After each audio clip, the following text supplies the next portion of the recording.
So anywho, yeah, I'm at the Goods because Fresh Roots was closed for the day because of the weather, and the Goods is about to close because of the weather as well. The whole town is weather affected. Yeah, it's not like the blizzards I remember growing up, but yeah, it is kind of a little blizzardy out, so I can understand them wanting to close because of the weather.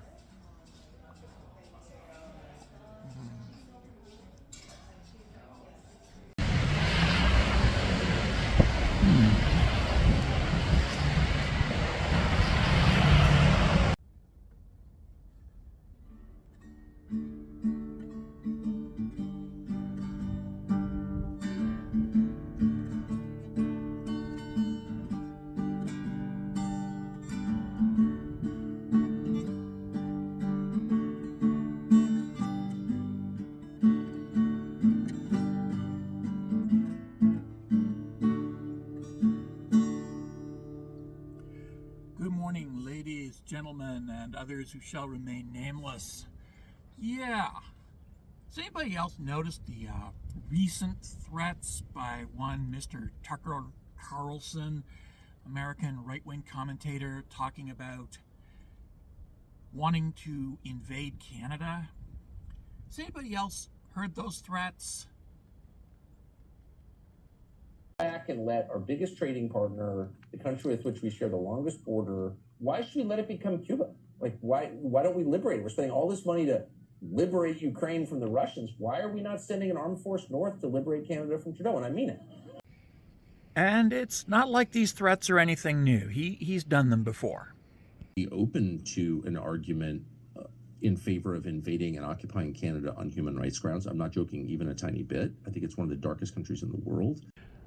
Yeah, so that's pure fucking blood libel. That is literally making up a lie in order to justify invading, conquering, and subjugating a people.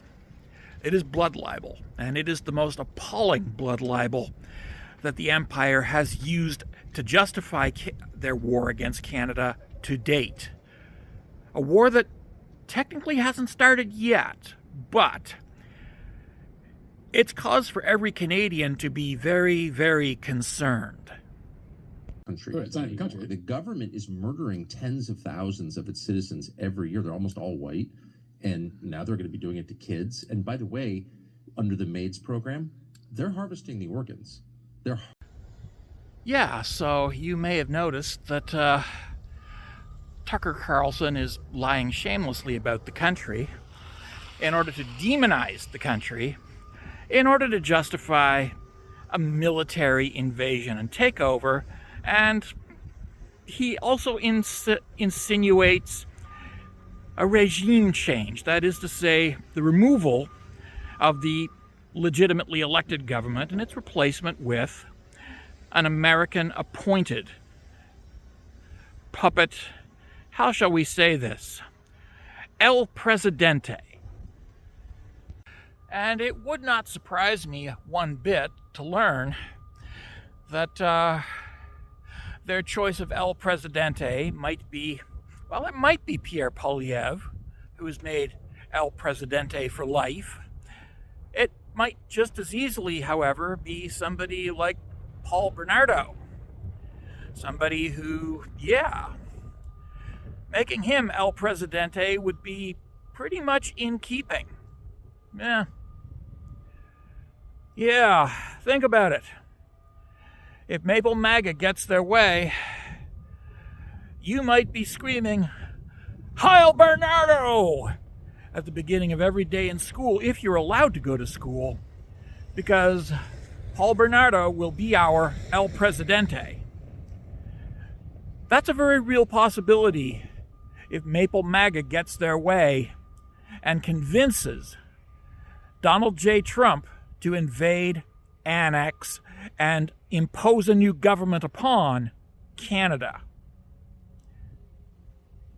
Something to think about. So, yeah, Tucker Carlson is blood libeling Canada in order to try to justify the 51st state, or at the very least, turning Canada into an American-owned client state with an El Presidente specifically chosen by the American government, the American administration, to serve American interests. And while Pierre Poilievre will certainly gleefully suck on Donald J. Trump's little toxic mushroom, I think that the Americans would be more likely to include somebody like Paul Bernardo as their prime candidate for the office of, yes, El Presidente of Canada. Now,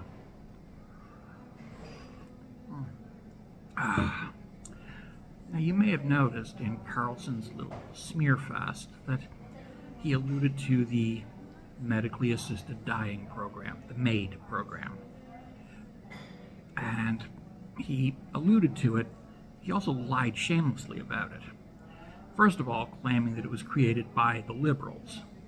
It was created by the Canadian Medical Association.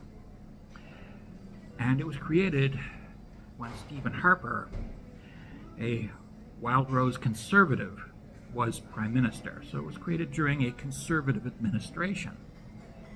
So yeah, MAID is not a liberal idea. And it was not imposed on us by a liberal government. It was approved during a conservative administration. Second, it is not aimed at anybody. It's available. It's not aimed at children. It's not aimed at white people. It's not aimed at veterans. It's available to people with health problems so severe that their lives have become basically unlivable. And finally, it cannot be imposed on anybody. The government cannot force you into the MAID program. You have to apply for it. And you have to meet the criteria. You have to be over 18. You have to prove before a panel of physicians that you are mentally competent to make decisions for yourself. And you have to prove that you are not being coerced into the program. Not being coerced. That's the final big one that really exposes Tucker Carlson's aim and agenda. You see, Carlson is presenting it as something where a member of the Liberal Party specifically comes up to a random person in public and says, "You're now in the MAID program." Or where they could actually round up people and put them into the MAID program. This is how Carlson presents the MAID program. It's not. To get into the program, you actually have to apply. And what makes it all the more interesting is that, again, the Harper government got rid of the Canadian Research Council, who were, at the time, doing research into better pain medication, for better pain management, for people with severe chronic pain. The Harper government got rid of the Canadian Research Council, and with it, all the research into better pain medication. And then they presided over the approval of the MAID program in Canada. That was the Conservatives, under Harper. How do I know this? A good friend of mine applied for it when Harper was Prime Minister. And she was approved. And she told me about the approval process. There was a lot of hoops that had to be jumped through in order to get approval. So yeah, the fact that two American right-wingers can casually discuss on American television, which is accessible to Canadians, the idea of invading Canada and imposing an American-backed and American-imposed regime. Yes, that's what regime change means. that they can discuss this. And there is not a whole lot of outrage coming from the Canadian government, let alone the Canadian public, who should all of us be quite outraged. I mean, yeah, Matt Walsh and Tucker Carlson casually discussing invading Canada. Be open to an argument in favor of invading and occupying Canada on human rights grounds. I'm not joking even a tiny bit. I think it's one of the darkest countries in the world. And while these people may not be the people who make the decisions in America, they are the people who have dinner with the people who make the decisions in America. They are, if not guests at the White House, at the very least, guests at Mar-a-Lago. And that's a cause for concern. Because, yeah, these are the people who are influencing the people who voted for Diaper Donnie himself. It's not even a country. The government is murdering tens of thousands of its citizens every year. They're almost all white. And now they're going to be doing it to kids. Which does bring me to the final issue. Self-defense. Our right as a nation to defend itself. Our right as a people to defend ourselves, our homes, our freedom, our dignity, our personal integrity against an obvious military threat posed by a hostile foreign power that has taken it upon itself to menace us.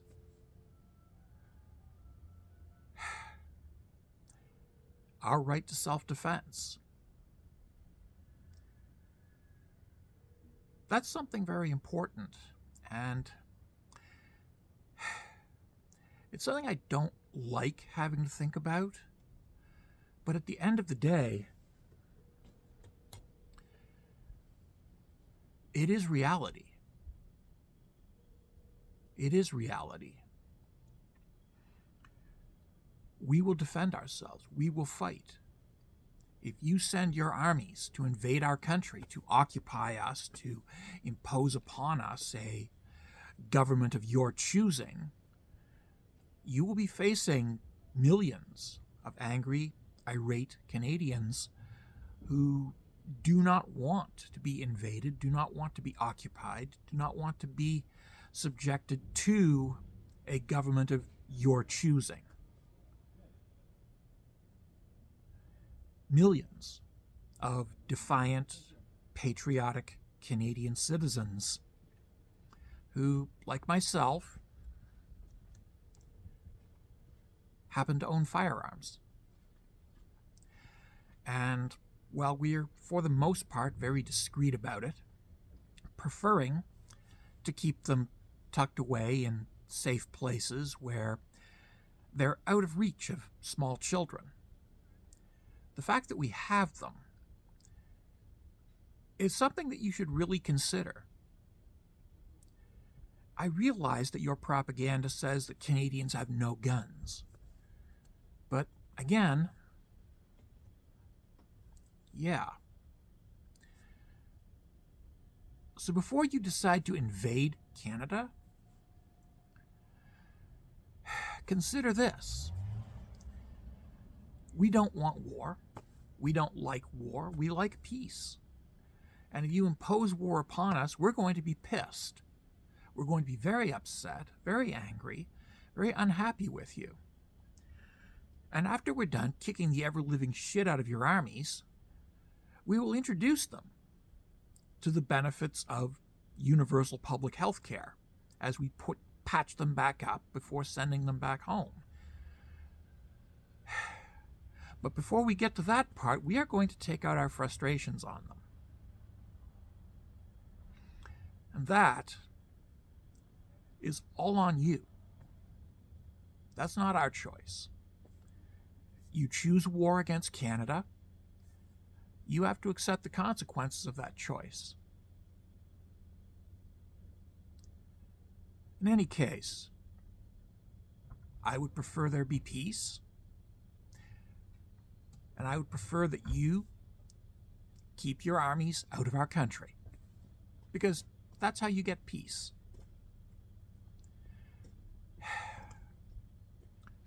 I'm not sure what the hard part is for you to understand with that, but whatever it is, I do hope that you figure it out.